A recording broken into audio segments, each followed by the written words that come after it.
हमारे साथ अमरजीत गोरखपुरी हैं जो सामाजिक सरोकार से जुड़े विषयों पर बड़ी बेबाकी से बोलते हैं। तो जैसा कि अभी उपचुनाव होने जा रहे हैं, क्या स्थिति बनेगी, आइए हम लोग जानते हैं, क्या कहेंगे।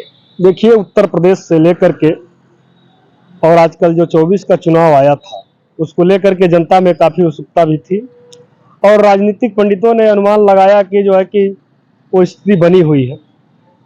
खास करके मुद्दा हरियाणा का एक अलग रहा, जम्मू कश्मीर का जो बात थी वो अलग रही।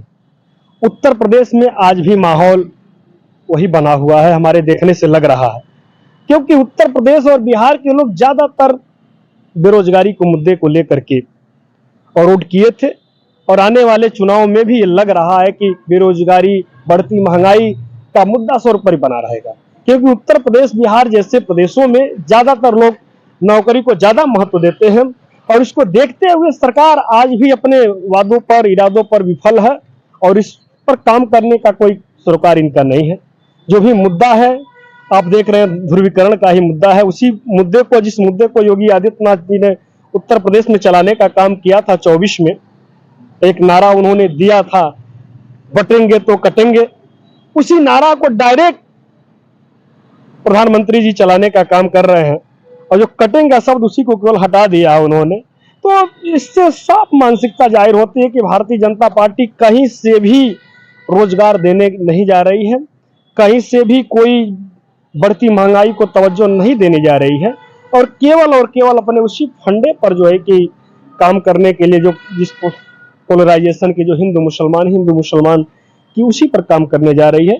अभी आपने देखा होगा कि जिस तरीके से इंडिया गठबंधन ने पीडीए का कॉन्सेप्ट लेकर के आया था और लोकसभा में कहीं ना कहीं बहुत काफी बढ़त हासिल की। लगता है कि जो पीडीए गठबंधन है वो कहीं ना कहीं ये जो उपचुनाव होने जा रहा है उसमें काम करेगा। बिल्कुल बिल्कुल, पीडीए गठबंधन और जो पीडीए फार्मूला है, ये जो है कि पास फार्मूला है।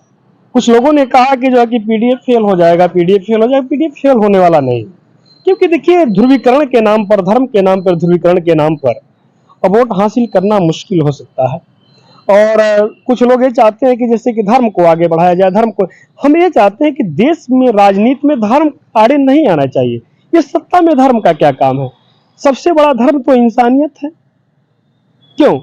हिंदू हो चाहे मुसलमान हो चाहे जो भी हो, सबसे बड़ा इंसानियत है। बहराइच की जो घटना घटी है, कहीं ना कहीं धर्म को एक बेस बना करके और जिस तरीके से घटनाओं को अंजाम दिया गया, लगता है कि कुछ हमारा जो देश है, जो संवैधानिक मूल्य है वो बहुत ज्यादा प्रभावित हो गया। देखिए, देश में सबसे पहली बात तो सुप्रीम कोर्ट को, ये आपसे मैं स्पष्ट कर देना चाहता हूं, देश में सुप्रीम कोर्ट को धर्म के नाम पर जो भी पार्टी वोट मांगती है, धर्म के नाम पे धंधा और धर्म के नाम पे चंदा, ये देश के लिए मैं पहले भी लोगों को जागरूक करता आता हूं, बताता आया हूं कि बहुत ही खतरनाक फंडा है और इससे देश का विकास नहीं हो सकता है। अगर कोई सरकार, खास करके सरकारों की मैं बात करता हूं, अगर आप सरकार में 10 साल 15 साल से आप सरकार में हो तो आप अपने विकास के नाम पर वोट मांगो कि आपने कितने लोगों को रोजगार दे दिया, कौन सी कंपनियां आप लगाने वाले हैं, क्या अलग की योजनाएं हैं, किस पर आप काम करने वाले हैं। देखिए, देश का विकास आज तो आप धर्म के नाम पर, क्योंकि लेकिन ये लोग काम इसलिए नहीं करना चाहते हैं, जो सरकारें हैं इसलिए नहीं काम करना चाहते हैं, तो जानते हैं कि वोट जो है कि विकास के नाम पे नहीं मिलने वाला। अखिलेश का भी एक फार्मूला था, उन्होंने काम बोलता है, ठीक, वो हमारे देखने में और दूसरे के देखने में नहीं, हमारे देखने में वो फार्मूला फेल हुआ। उसके बाद से बीजेपी ने धर्म का कंसेप्ट जब से लेकर आई तब से बढ़त में रही। तो क्या लगता है कि कांग्रेस हो चाहे सपा हो या बसपा हो, इनको भी धर्म को मोहरा बनाना चाहिए? धर्म, देखिए, धर्म के नाम पर तो मैं राजनीति को नहीं चाहता हूं कि कोई देश का कोई भी एक ऐसा व्यक्ति हो धर्म के नाम पर जो है कि वोट मांगे। जात के नाम पर भी वोट मांगना ठीक नहीं है, लेकिन खैर, विभिन्न जातियों में जो बटे हुए लोग हैं, जो शोषित, वंचित और गरीब तबके के लोग हैं, जिनको संविधान में आरक्षण मिला हुआ था, ठीक, इसको धर्म के नाम पर उत्साहित करके उस चीज को जो खत्म किया जा रहा है, ये संविधान का नैतिक हनन है और जिससे देश में गरीबी के बीच में, गरीबों के बीच में खाइयां बढ़ती जा रही हैं। जो जम्मू कश्मीर में समीकरण बदला है और एनसी तथा कांग्रेस ने मिलकर के आज सरकार बना ली, भाजपा कह रही है कि कश्मीर के लोगों ने धोखा दे दिया। कौन धोखा दिया? कश्मीर के लोग कैसे धोखा दे दिए? अच्छा, बीजेपी जानते हैं क्या करती है भाई साहब? जो बीजेपी को वोट नहीं देगा वो देश को धोखा दे देगा, यह मिसबिहेव फैलाते। जो बीजेपी को वोट दे वो राष्ट्रवादी है। एक भाजपा का ये कहना है कि भाई हमने 370 जैसे अड़चन को खत्म किया, जम्मू कश्मीर से ट्रेन वहां चला दिया, वहां सुरंग बनवा दिया, इसके अतिरिक्त वहां पे टेररिज्म पूरी तरीके से कंट्रोल है और वहां के लोगों ने इसे बर्दाश्त ही नहीं किया। तो हार क्यों गए? हार क्यों ये गए? तो धोखा है। अच्छा, आप हार गए तो धोखा हो गया। भाजपा कह रही है कि धोखा किया आप जहाँ हार जाएंगे वहां धोखा हो जाएगा। ये कैसी बात करते हैं आप? उत्तर प्रदेश में हार गए तो उत्तर प्रदेश के लोगों ने धोखा दे दिया। आप जो उत्तर प्रदेश के लोगों को धोखा दे रहे हो, उनके लोगों को, उनके लड़कों को जो आप धोखा दे रहे हो, जो नौकरी नहीं दे रहे हो, आप नौकरियां निकालते नहीं हो, जितनी भी नौकरियां आप निकालते हो सारी के सारे पेपर लीक हो जाते हैं। मैं एक राजनीतिक दलों को मैं बताना चाहता हूँ, देश का युवा सबसे पेशेंसधारी होता है। सबसे ज्यादा धैर्य अगर किसी के पास है तो हिंदुस्तान के युवा के पास है, जो 10-10 साल से आप तैयारियां कर रहे हैं। उनके माता पिता इस आस में है कि हमारे बेटे की अब नौकरी लग जाएगी, अब नौकरी लग जाएगी। मैं एक बात को स्पष्ट करना देना चाहता हूं, जो मौजूदा सरकार है इसने गरीबों के पीठ पर नहीं, गरीबों के पेट पर लात मारने का काम किया है। हर साल देखिए, मिडिल वर्ग के लोग, मैं समझाना चाहता हूं आपको, जैसे मिडिल वर्ग के लोगों को, जिनको आपने कहा था कि जो मिडिल वर्ग के लोग हैं, गरीब लोग हैं, उनकी जो है कि सारी की सारी अपने मेहनत के बल पर जो है कि फौज में भर्ती हो जाया करते थे और परमानेंट नौकरी हो जाया करती थी।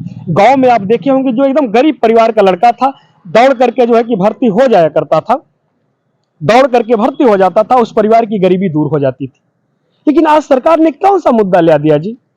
आज एक जब कभी भर्ती हो जाते थे तो उस परिवार की गरीबी दूर हो जाती थी।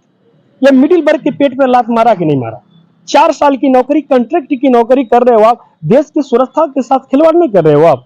4 साल का जो नौकरी किया है वो सीमा पर लड़ने का, वो चाइना वाली हाल है। आप देखते हैं ना, बॉर्डर पर 4 लाठी पाते हैं सब तो भाग जाते हैं। हाँ, चलिए, अंतिम तौर पे क्या कहेंगे जो इस तरीके का इस समय सामाजिक समीकरण बन रहा है? हम अंतिम तौर पे ये बहुत अमूल्य वोट होते हैं और आप जो है कि कभी भी किसी भी जात, संप्रदाय और मजहब के लोगों से हम ये अपील करना चाहते हैं, विकास को करके वोट दें, जिससे आपको आने वाले समय में जो संविधान का रक्षक कर सके, नैतिक मूल्यों का जो है कि वो नहीं हो। सरकार को कभी भी, सरकार में बैठे लोगों को, जैसे लोकतंत्र में अगर किसी को एक ही व्यक्ति को आप जिताते जाइएगा वो निरंकुश हो जाता है, ठीक। तो सरकार को जो है कि लगाम में रखने के लिए विपक्ष को मजबूत होना जरूरी है। आप देखते रहेंगे, इसके पहले लोकसभा में जो है कि कांग्रेस जरूर मजबूत नहीं हो पाई थी, तो यही बीजेपी के लोग चिढ़ाया करते थे। लेकिन आज कांग्रेस आज मजबूत है, तो मजबूती के साथ देश के लिए, गरीबों के लिए, नौजवानों के लिए, किसानों के लिए मुद्दा उठाएगी। वो उनका अपना धर्म है, वो मुद्दा उठाते हैं। हम एक चीज देखते हैं देश में कि देश के प्रधानमंत्री खड़ा होकर के बोलते हैं विपक्ष वाले हमें बदनाम कर रहे हैं, ठीक। अरे भैया, विपक्ष वाला आपको बदनाम करके क्या करेगा? आप देश के पूरे प्रधानमंत्री हो, विपक्ष का काम है आपकी जो है कि कामियों को निकालना। अच्छा, कोई विपक्ष का आदमी आप बतला दो, कोई सी राजनेता के, किसी भी, अगर हम सत्ता में हो और अगर आप विपक्ष में हो तो आप हमारी बड़ाई करोगे, हमारी कमियां ही नहीं निकालोगे। बिल्कुल, ये एक स्वस्थ बहस रहे कि किस तरीके से सरकार की कमियां हो, खामियां हो, ये सारी चीजें तो विपक्ष ही उठाता है, बिल्कुल। लेकिन इस समस्या उठाने या मुद्दा बनाने के चक्कर में कभी भी जो देश के मूल्य हैं, सांप्रदायिक सद्भाव हैं, उसे बिगड़ने नहीं देना चाहिए और इसी में हमारी भारतीय जो विविधता है वो बची और बनी रहती है।